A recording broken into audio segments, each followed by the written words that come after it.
It's not a stock market, it's a market of stocks. I have often made this claim when things get crazy in the stock market. What I mean by this is you don't have to buy the stock market, and instead can look for good companies within the market. The reason this is so important to understand is because the individual stocks can still do well even when the broader market struggles, especially when the market gets heavily concentrated like it is today.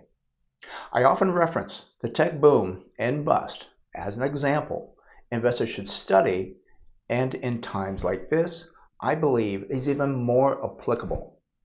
From the tech stock peak on March 27, 2000 through the end of that year, the S&P fell 13.4%. It is important to remember that the S&P 500 is a market cap weighted investment, which means the larger the company, the more it makes up of the index.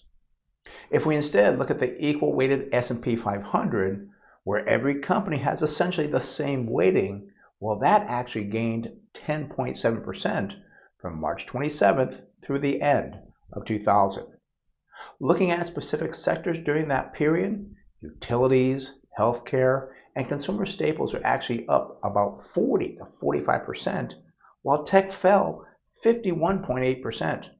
It has been nice for many investors to enjoy the easy ride the S&P 500 for the last decade plus, but I continue to believe that over the next 10 years, the returns will be much more subdued in the index than investors have become accustomed to.